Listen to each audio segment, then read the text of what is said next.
What's the most physically painful experience you've had? Had an abscessed tooth. For 2 weeks, my life was nothing but absolute misery, and nothing would stop the pain. At one point, the dentist had to drip numbing agents on the exposed root because it would not freeze, and that felt like a hot needle being jammed behind my eye. Cue a new dentist phobia that has me terrified to even call them when I know there's an issue. An ovarian endometric cyst rupturing. I remember taking about 10 minutes to crawl down the stairs to get to the phone so I could call my mom, 100% convinced I was dying. I woke up one morning before school and told my mom I felt like I was gonna be sick. She sent me to school anyways. I threw up twice on my way to my first class. Then I threw up during that class and went to the nurse. I threw up in the nurse's office probably 10 times. By the time my mom came back for me, 45 minutes, she took me home at roughly 9 AM, thinking it was just a stomach bug, and went back to work. She came home by 5 PM, and I had thrown up possibly another 20 times since she left me at home. Instead of going to the doctor, she rushed me straight to the ER, worried my appendix burst. Threw up another 3 times in the waiting room. I threw up 50 times in less than 12 hours at 11 years old. I legitimately thought that this was the end, and I was dying with how awful the pain was. All to get told, yeah, it looks like you had an ovarian cyst rupture, so you might be getting your period soon. 11 years old, hadn't even had my first period yet, and my female organs already wanted me to feel like I was dying. That time a neurosurgeon drilled out the base of my skull, installed a plate there, and then drilled holes in my top 2 vertebrae to connect it all. Excruciating pain for months, but the worst was the first 2 weeks. Anytime the pain meds wore off, I was in hell. It felt like nothing I've ever experienced before or since. I became an animal. I wasn't capable of human thought or anything but screaming. It continued for a long time in a more muted way. When I tried to turn my head reflexively, when I accidentally shifted it forward. But the worst by far was when I tried to sleep, because I had no control over my movements then. I just woke up screaming many times each night. There was no escape. I was tired all the time. Terrified of falling asleep again, but also terrified of every potential movement. I had a very secure neck brace on for months, but nothing was enough to stop this pain.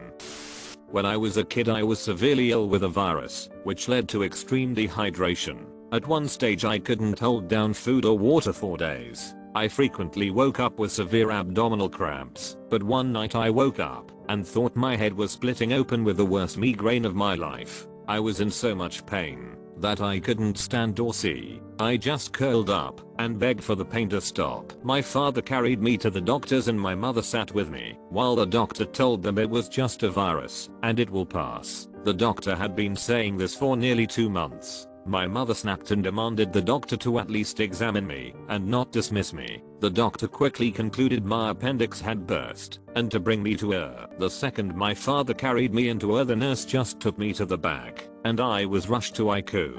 Turned out the cramps were also from dehydration and the virus caused my lungs to collapse and gave me pneumonia. The headache and cramps was something I never want to experience again, and make sure to find a way to always be hydrated. I was in so much pain I didn't even notice my lungs were failing.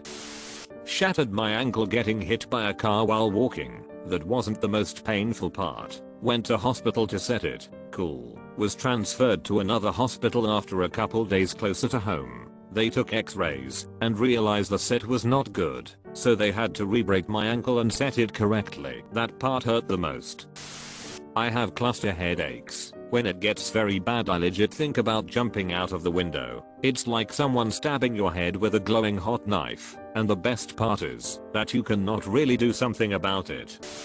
I was cleaning a fish on a boat and I accidentally popped its bile sac. Squirted me right in the eye. For like 12 hours. After it felt like my eye was melting and full of broken glass. Was so painful I spent the whole time screaming in pain uncontrollably. Since I was on a boat in the middle of the sea, there was no access to medical help, so they just gave me a thing of eye drops and sent me back to work with a eye patch. For the next 2 weeks I could only see out of one eye, and for some reason it was painfully sensitive to light. so I had to blink rapidly with my working eye while working my 18-hour shift, while my coworkers made pirate jokes about me. It was a bad trip. Broke my pelvis in multiple places, read the wrongs raise, and sent me home. 3 days later, I finally got to ortho after begging, and they immediately started treating. My right leg was basically not attached due to how badly I was broken. Idiot doc said nothing wrong, and gave me crutches. My cervix was propped open with forceps, and then felt a really strong pinch and throbbing pain. The only time your cervix comes close to being that wide open and having stuff go through it is during childbirth. Ironic because I was there to avoid that. After the procedure was over I proceeded to vomit and then immediately ran to empty my bowels. My husband had to get me a wheelchair to bring me out to the car. I felt so bad, sweating, cramping, nauseous, and weak. For the rest of the day I stayed in bed. I could barely move because the cramps were so bad. I'm so glad I don't have to do that again for another 10 years. Having a miscarriage, as bad as my cramps are, so bad that I throw up. This was worse. I went ghost white, had cold sweats, blood pressure was 220 hundredths, was sobbing without tears, and couldn't breathe. The pain was so intense. Work rushed me out in an ambulance because I couldn't walk. It was during COVID, so I had to face the miscarriage alone, which made it even harder. Wisdom teeth removal with no sedatives or numbing agents besides Novocaine. My insurance only covered that, so that's what I did. The lasting mental effect is even worse than the actual procedure was. I was 14. Tonsillectomy recovery process. I read about rabies and the fear of water, and somehow I understand it during my recovery process. Every time you swallow water, your throat tries to regurgitate it back out, but even the act of vomiting is painful by itself. Not to mention the scar recovery makes you want to cough every time, but afraid of opening your surgery scar. Also kidney stones. My gallbladder failing. I was young and deployed overseas when it finally kicked the bucket. By the time I got to professionals who knew what was going on, I had a fully necrotic gallbladder in me that was sectioned off with a 3mm mucous membrane. I hadn't eaten for days, kept doing combat patrols, and somehow didn't die. It's all a haze after that, but I was evac'd all the way out to Germany and then spent a few months recovering. Good times. Crashed in a road bicycle race at over 50 miles per hour. Imagine jumping out of a car going 50 miles per hour into a pile of bikes while wearing pajamas. That's what this was like. Broke both collarbones, had 3 nasty cuts that required stitches. And, worst of all, my entire back was covered with road rash. My entire lycra skin suit was ripped away down to my legs, and I had embedded gravel throughout my back. They had to scrub the gravel out of my back, for which they gave me local anesthetics, but afterwards the pain came on like a freight train.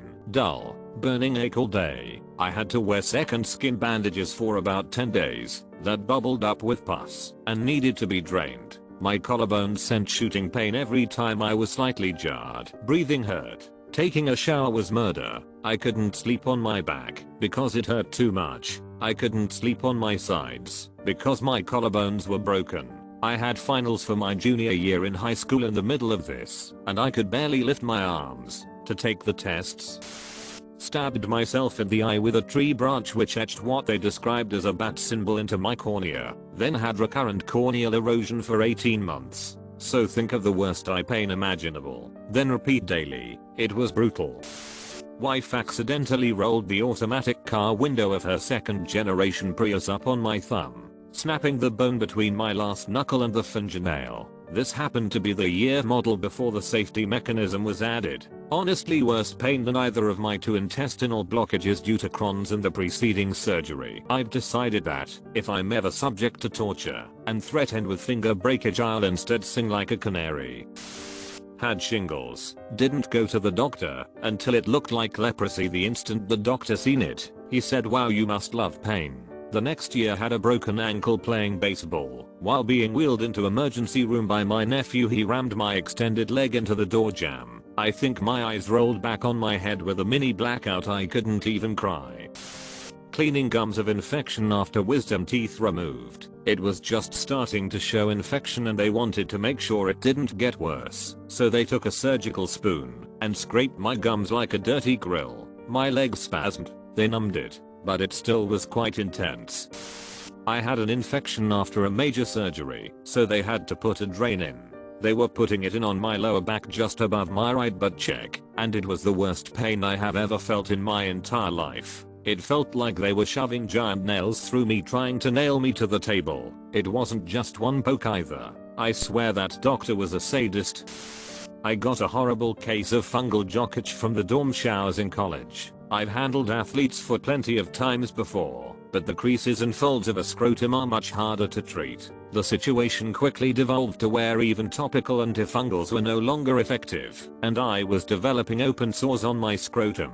Every single step I took sent shockwaves of pain through my body as I limped across campus between classes and the cafeteria. Fun fact, you can't bandage a scrotum. I had heard of liquid band-aid and assumed it'd be like rubber cement you used in school. What I didn't know is it's basically just nail polish. Applying that is literally the only thing in my adult life that's actually made me cry from the amount of pain I was in. Shortly after, the open sores led to a secondary bacterial skin infection that spread across my thighs and lower stomach before I finally sought medical intervention. Oral antibiotics and oral antifungals finally resolved the issues. 2 months of constant genital torture and sleeping 1 hour at a time before the numbing spray wore off, and the pain woke me up has significantly raised my pain tolerance though. I also lost about 20 pounds because my hunger would have to get bad enough to make me drudge through the pain of walking to and from the cafeteria, my only source of food as a broke college student.